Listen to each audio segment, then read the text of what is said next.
Good morning students, good afternoon students, good evening students. मैं हूं राकेश और आर फिजिक्स सब में आपका स्वागत है। आज बच्चों हम बात करेंगे व्हीटस्टोन ब्रिज।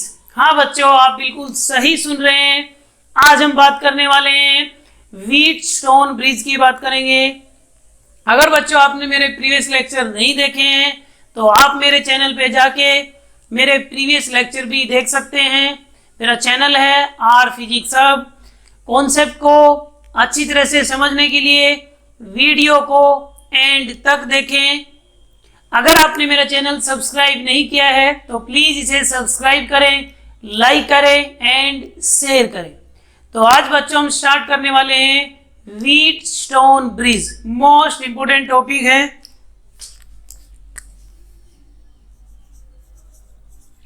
व्हीटस्टोन ब्रिज आज का टॉपिक है। व्हीटस्टोन ब्रिज क्या है, किस पर्पज के लिए डिजाइन किया गया है, कब ये हाईली सेंसिटिव होगा, इस पे क्वेश्चन कैसे बनेंगे, ये सब बातें आज करने वाले हैं। तो सबसे पहले मैं व्हीटस्टोन ब्रिज का एक डायग्राम बना रहा हूं जिससे आपको कुछ आइडिया लग जाएगा।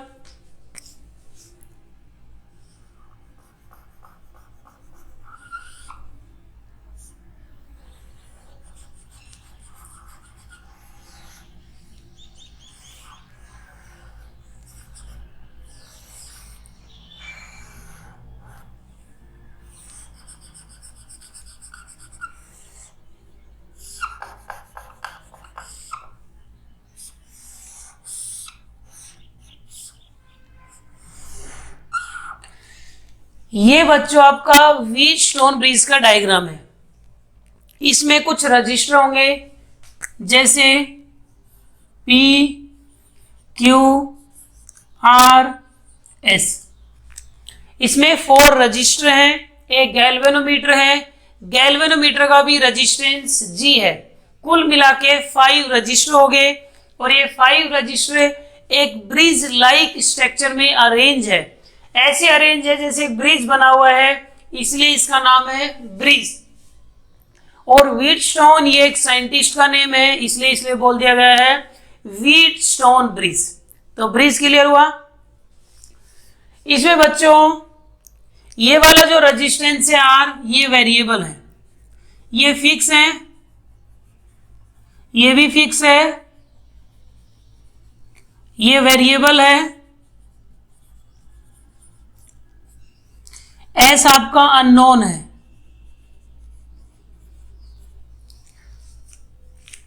इसमें 4 में से ये गैल्वेनोमीटर है, इसका रेजिस्टेंस G है। गैल्वेनोमीटर क्या करेगा, ये करंट को डिटेक्ट करेगा किस वायर में करंट प्रेजेंट है या नहीं है, इस बात का आइडिया लगाएगा गैल्वेनोमीटर। ये G गैल्वेनोमीटर है।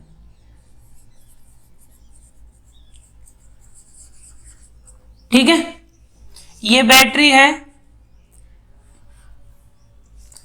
इसका वोल्टेज या ईएमएफ V से लिखते हैं। ठीक, और यहां पे लिख देते हैं A, B, C और D। इतना समझ आया। तो व्हीटस्टोन ब्रिज में क्या है, 5 register are connected like a bridge in which 5 registers are connected like a bridge। इसमें 5 रजिस्टर होते हैं जो एक ब्रिज की शेप में कनेक्ट होते हैं।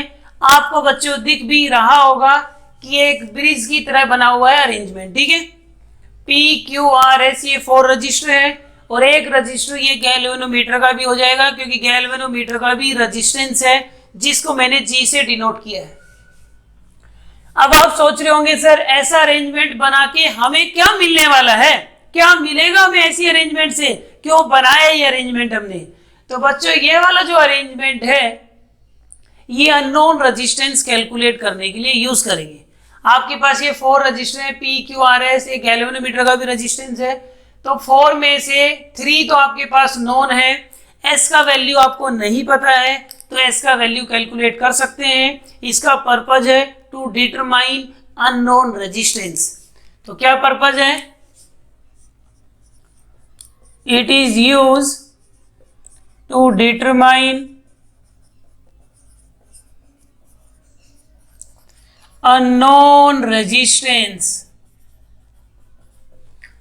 इसका पर्पस बच्चे होता है अननोन रेजिस्टेंस को डिटरमाइन करना। मींस ये जो रेजिस्टेंस है एस, इसका वैल्यू कितना है ये कैलकुलेट करने वाले हैं। इतना समझ आ गया कि ये व्हीटस्टोन ब्रिज क्या है, ऐसा नेम क्यों पड़ा। व्हीटस्टोन साइंटिस्ट का नेम है, ब्रिज का ये स्ट्रक्चर है, इसलिए इसको व्हीटस्टोन ब्रिज बोलते हैं। इसका टारगेट होता है अननोन रेजिस्टेंस फाइंड आउट करना। अब कैसे फाइंड आउट करेंगे वो देखते हैं। वो किरचॉफ्स लॉ से इक्वेशन बनाएंगे। सपोज करो यहां से करंट आता है बैटरी से आई, ठीक है। इस ब्रांच में करंट कितना है I1, तो इधर कितना जाएगा I माइनस I1, ठीक है। इधर करंट I है, इस साइड I1 है, तो इधर I माइनस I1 हो जाएगा। अब I1 यहां पे आ रहा है, गैल्वेनोमीटर में चला गया IG। I1 का कुछ पार्ट गैल्वेनोमीटर में चला गया IG करंट, तो इधर कितना चला जाएगा, बचा हुआ करंट इधर चला जाएगा I1 माइनस IG। समझ आए? Incoming current is equals to outgoing, तो इनकमिंग I1 है, आउटगोइंग ये है और ये है, इन दोनों को ऐड करके यही आ जाएगा। तो I1 में से IG इधर चला गया, बचा हुआ I1 माइनस IG इधर चला जाएगा। अब आ जाओ इस पॉइंट पे, इधर से करंट कितना आ जाएगा IG और इधर से कितना आ रहा है I माइनस I1, ये भी इनकमिंग है, ये भी इनकमिंग है, तो इधर टोटल कितना चला जाएगा इन दोनों का सम, और वो हो जाएगा I माइनस I1 प्लस में IG, ठीक है। फिर ये भी इनकमिंग है, ये भी इनकमिंग, इन दोनों को ऐड करेंगे तो I1 यहाँ कैंसिल हो जाएगा, IG यहाँ केवल I बच जाएगा, तो वापिस से आपको I करंट मिल जाएगा। I हमने पास किया था। तो ये करंट डिस्ट्रीब्यूशन समझ आ गया। यहां से I का कुछ पार्ट इधर चला गया I1, तो remaining current I minus I1 इधर चला गया। I1 का कुछ पार्ट IG इधर चला गया, रिमेनिंग I1 माइनस IG इधर चला गया, ठीक है। अब इधर से IG आया, इधर से I माइनस I1 दोनों ऐड होके इधर चले गए, फिर ये इधर से आया, ये इधर, इन दोनों को ऐड करेंगे तो I आ जाएगा। ये तो हो गया हमारा करंट डिस्ट्रीब्यूशन। अब हमें क्या करना है, इसमें देखो ये फिक्स है, मतलब कि P का वैल्यू हम चेंज नहीं करेंगे, 5 ओम 10 ओम फिक्स है, ऐसे Q भी फिक्स है, R का वैल्यू भी हमें पता है, ये तीनों नॉन होंगे, ये अननोन है, लेकिन R का वैल्यू नॉन तो होगा बट वेरिएबल होगा, मतलब कि इसको हम चेंज कर सकते हैं 5 2 3। अब रेजिस्टेंस कैसे चेंज करते हैं ये हम लैब में देखते हैं, मीटर ब्रिज में भी देखते हैं, रियोस्टेट में भी देखते हैं, रेजिस्टेंस बॉक्स में भी देखते हैं। तो अब बच्चों मैं क्या कर रहा हूं, कुछ इक्वेशन बना रहा हूं।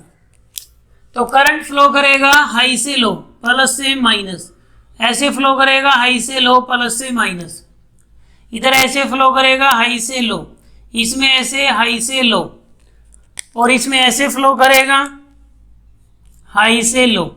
बैटरी का आपको पता ही है, ठीक है। इतना सर्किट डायग्राम क्लियर हो गया, ये सर्किट समझ में आ गया, बस यही मेन है इसमें। अब मैं किरचॉफ सेकंड लॉ लगा रहा हूं। एक लूप हम ये लेंगे ABDA, और एक लूप हम ये लेंगे BCDA। ये दो लूप में किरचॉफ सेकंड लॉ यूज करने वाले हैं, तब बात करेंगे। देखो, apply Kirchhoff's voltage law. KVL का मतलब होता है किरचॉफ्स वोल्टेज लॉ या Kirchhoff second law, Kirchhoff's loop law, ठीक है, एक ही बात है। या इसका एक नाम और है एनर्जी लॉ, ठीक है।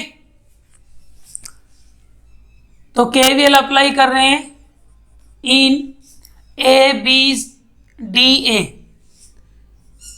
in a closed loop, apply KVL in a closed loop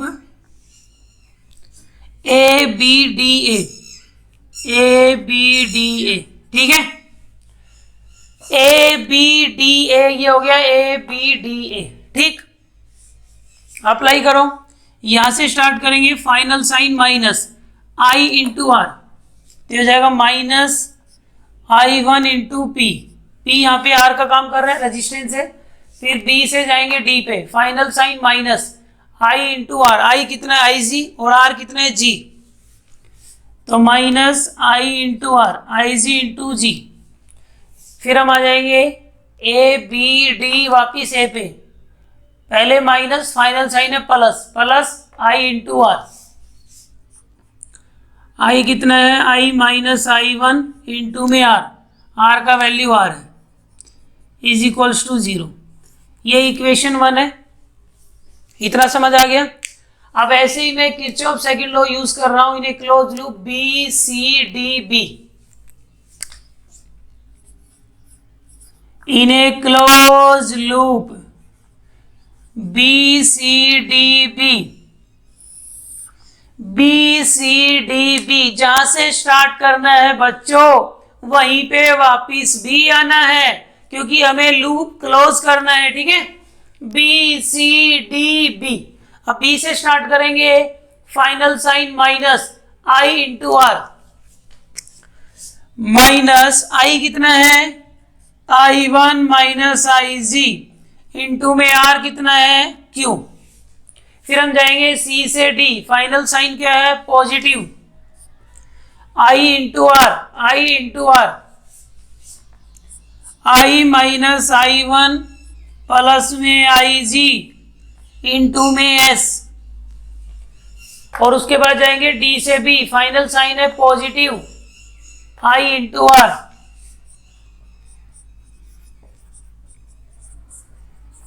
अगर किसी बच्चे को प्रॉब्लम आ रही है तो मेरे किरचॉफ फर्स्ट लॉ और सेकंड लॉ के जो लेक्चर है आप उनको देख सकते हैं कि सेकंड लॉ कैसे यूज करना है।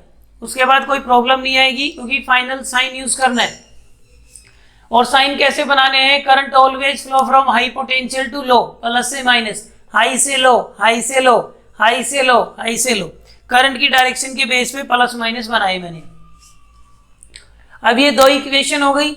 अब बच्चों हम क्या करेंगे, इस आर की वैल्यू को वेरी करेंगे, इस आर को चेंज करेंगे 2, 3, 4, 5, जब तक चेंज करेंगे जब तक इस वायर में गैल्वेनोमीटर का करंट 0 ना हो जाए। हम गैल्वेनोमीटर को देखते रहेंगे, लैब में भी करेंगे एक्सपेरिमेंट मीटर ब्रिज का, उसमें आएंगे।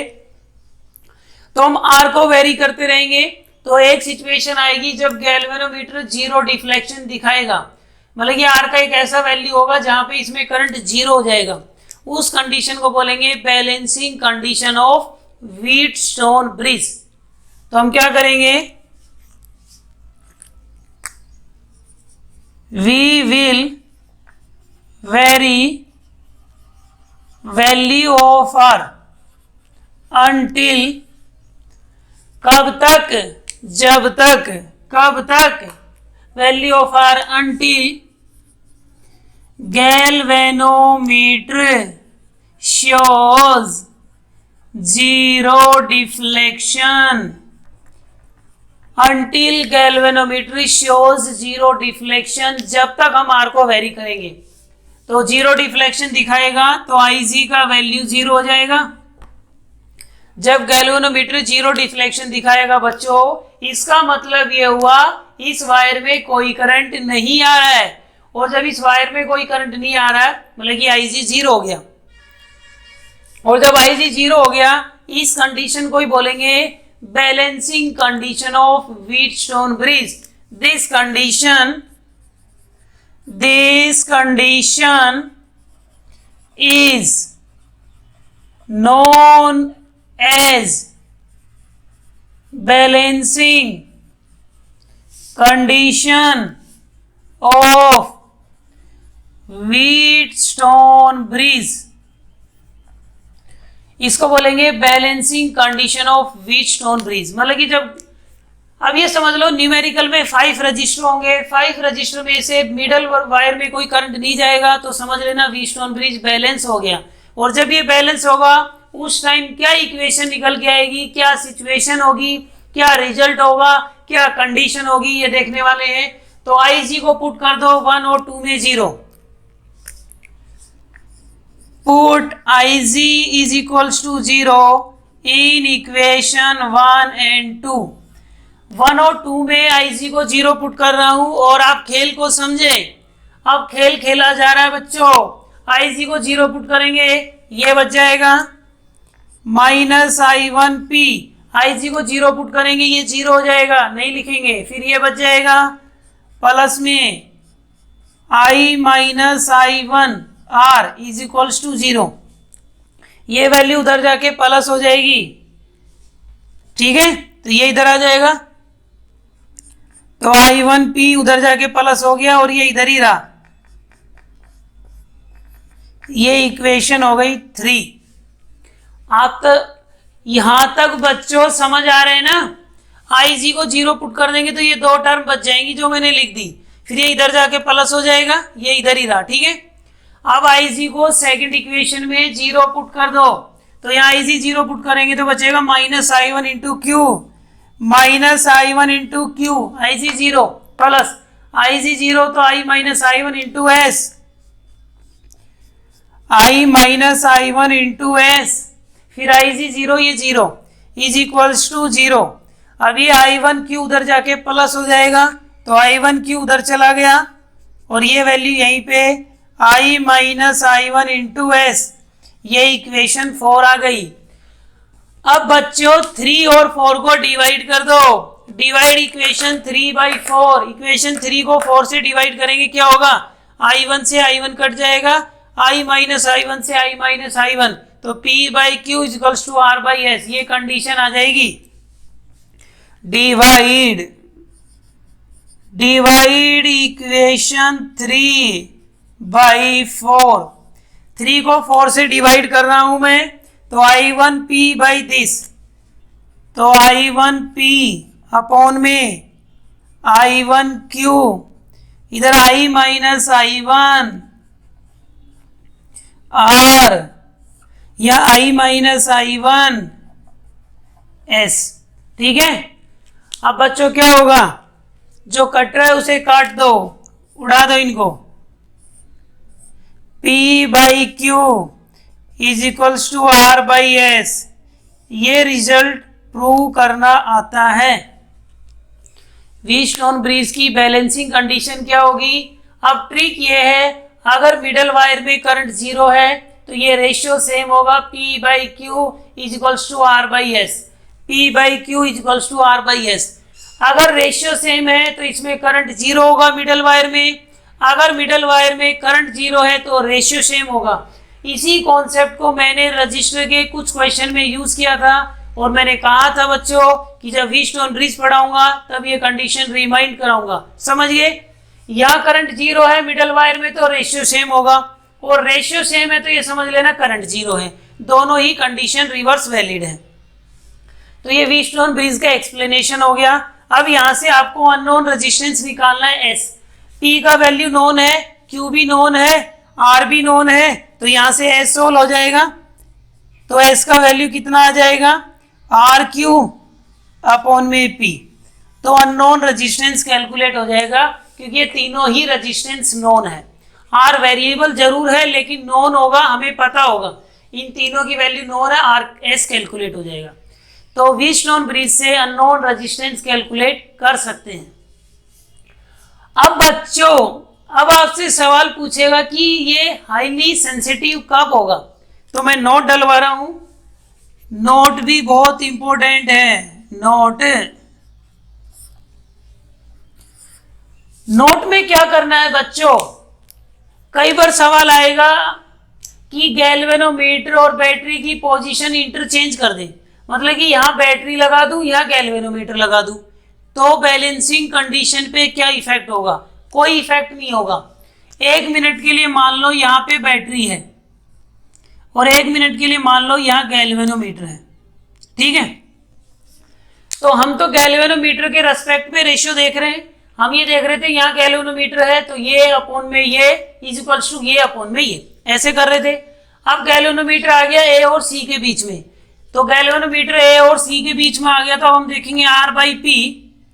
तो हम देखना चाहेंगे R/P is equals to S/Q। कोई डिफरेंस है? P उधर चला जाएगा, S इधर आ जाएगा, तो P by Q equals to R by S आ जाएगा। सेम सिचुएशन बन जाएगी बच्चों, P उधर चला जाएगा, S नीचे आ जाएगा, तो P by Q equals to R by S. तो गैल्वेनोमीटर और बैटरी को अगर इंटरचेंज कर दें तो बैलेंसिंग कंडीशन पे कोई इफेक्ट नहीं होगा। तो गैल्वेनोमीटर चाहे यहाँ लगा हो चाहे यहाँ लगा हो, इंटरचेंज भी कर देंगे तो आपको कंडीशन चेंज नहीं करनी है, डायरेक्ट फॉर्मूला लगाएंगे P by Q equals to R by S. I hope आप तक मेरी बात पहुंच गई होगी बच्चों, पहुंच गई ना?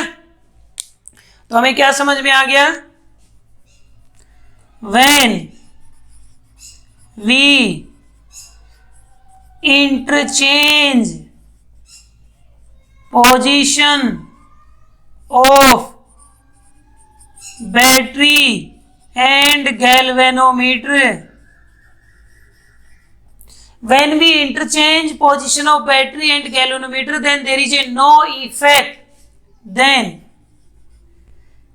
there is no effect on balancing condition।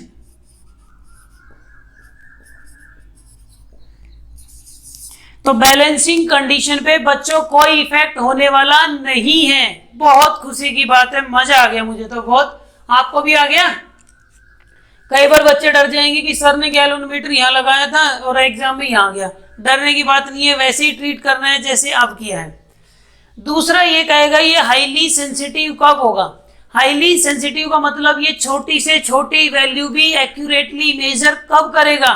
तो उसके लिए आपको एक बात ध्यान रखनी पड़ेगी, इनका ऑर्डर सेम होना चाहिए, इनकी वैल्यू नहीं। All register have same order. Same order का मतलब या तो सभी 10 के आसपास हो, या सभी 100 के आसपास हो, या 1000 के आसपास हो, या 10,000 के आसपास हो। पढ़ा था ना ऑर्डर ऑफ मैग्नीट्यूड, हमने 11th में कवर किया बच्चों। तो ऑर्डर ऑफ मैग्नीट्यूड मतलब इनका ऑर्डर सेम होना चाहिए। जब इन 4 रजिस्टर का ऑर्डर सेम होगा उस टाइम इसका रिजल्ट एक्यूरेट होगा। अगर इनका ऑर्डर जैसे ये 10 ले लिया, ये 10,000 हो गया, ये 2 हो गया, ये 2 लाख हो गया, उस टाइम रिजल्ट जो आएगा यहां से वो एग्जैक्ट नहीं आता। ठीक है, it is highly sensitive when all registers have same order। ये इंपॉर्टेंट पॉइंट है, सेम वैल्यू नहीं सेम ऑर्डर। तो ये 2 कंडीशन है जो मोस्ट इंपॉर्टेंट है। तो यहां तक बच्चों आपको कहानी समझ में आ गई होगी। गैल्वेनोमीटर क्या है, इसका क्या टारगेट है, किरचॉफ सेकंड लॉ यूज करना आना चाहिए। 2 इक्वेशन बनाई है, एक इस लूप में एक इस लूप में। फिर बच्चों हमने क्या किया, IG को 0 पुट कर दिया। दोनों इक्वेशन में IG को 0 पुट करने के बाद इक्वेशन 3 और 4 बन गई। फिर इक्वेशन 3 को 4 से डिवाइड कर दिया, फिर आपके पास कंडीशन आ गई। तो आपको डायरेक्ट याद करना है P by Q equals to R by S. यहाँ कुछ भी हो सकता है, R1 R2 R3 R4 notation value आप कुछ भी दे सकते हो। ठीक है, अब बच्चों डेमो के लिए मैं आपको 1-2 क्वेश्चन इसमें दिखाता हूं कैसे अप्रोच करना है। जैसे आपको क्वेश्चन दिए जाएंगे,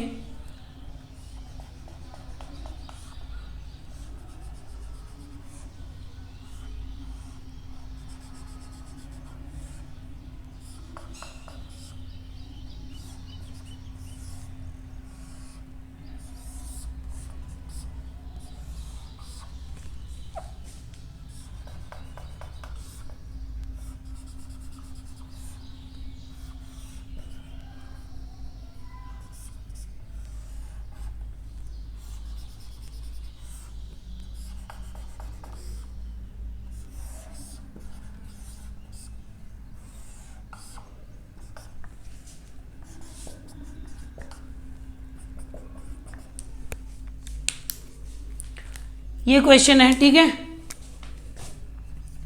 2 ओम 3 ओम R1 4 ओम 5 ओम 10 ओम 1 ओम R2।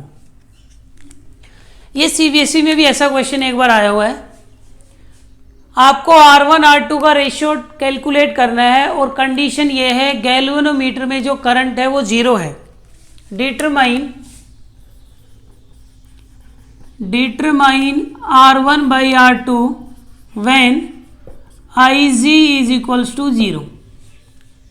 तो Ig का वैल्यू मीन्स गैल्वेनोमीटर में जब करंट जीरो है तो उस टाइम R1 by R2 का रेशियो क्या होगा। तो मैंने बताया था गैल्वेनोमीटर यहाँ हो चाहे यहाँ हो कोई फर्क नहीं पड़ता। जब गैल्वेनोमीटर जीरो डिफ्लेक्शन दिखाता है चाहे यहाँ पे हो चाहे यहाँ पे हो, तो आपको पता है व्हीटस्टोन ब्रिज बैलेंस होता है, और जब बैलेंस ही होता है तो इसमें रेजिस्टेंस का रेशियो सेम होगा 2/3 R1/4। ठीक है, तो R1 कितना आ गया यहाँ से, ये हो जाएगा 8/3 ओम। ठीक है, ऐसे ही यहाँ भी गैल्वेनोमीटर में जीरो करंट है तो आप समझ गए बैलेंस है, और जब ये बैलेंस होता है तो रेशियो सेम होगा। तो यहाँ भी 5/10 इक्वल्स टू 1/R2। तो R2 कितना हो जाएगा, ये 2 पे कैंसिल हो जाएगा, 1/2 equals to 1/R2, R2 equals to 2 ohm. अब आपसे पूछा गया R1/R2, ये रहा R1 ये रहा R2, तो R1/R2, R1 कितना है 8/3 अपॉन में 2, 4/3 आ जाएगा रेशियो। तो बात समझ में आ गई, जब गैल्वेनोमीटर में करंट जीरो है तो रेशियो सेम होगा, और अगर रेशियो सेम है तो करंट जीरो होगा। जैसे कई बार बच्चों ऐसे भी आपसे क्वेश्चन आस्क किया जा सकता है,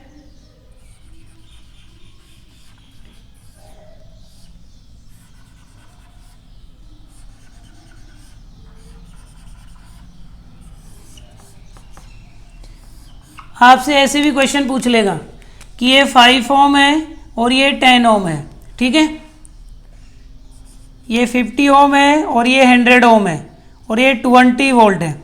आपसे कहेगा Ig में करंट निकालो, डिटरमाइन करंट इन गैल्वेनोमीटर। तो करंट निकालने से पहले क्या चेक कर लेना है, रेशियो चेक कर लो।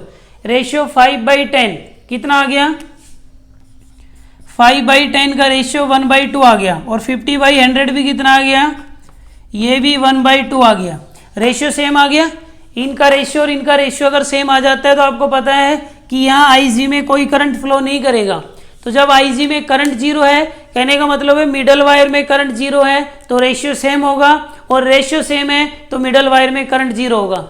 अगर ये दोनों कंडीशन नहीं होती, कई बार बच्चे सोच रहे होंगे सर रेशियो सेम ना है तो फिर कैसे करेंगे क्वेश्चन को, फिर वैसे ही करेंगे जैसे हमने डेरिवेशन किया था। फिर सेकंड लॉ लगाएंगे, एक इक्वेशन इसमें बनाएंगे, एक इक्वेशन इसमें बनाएंगे, और एक इक्वेशन ये बन जाएगी। जितने अननोन होंगे उतनी इक्वेशन बनेंगी, फिर उन इक्वेशन को सोल्व करेंगे, फिर हम आंसर निकालेंगे। ठीक है, आई होप आपको लेक्चर पसंद आया होगा। अगर बच्चों आपको लेक्चर पसंद आया तो प्लीज़ इसे लाइक करें, सब्सक्राइब करें और ज़्यादा से ज़्यादा शेयर करें। Thank you.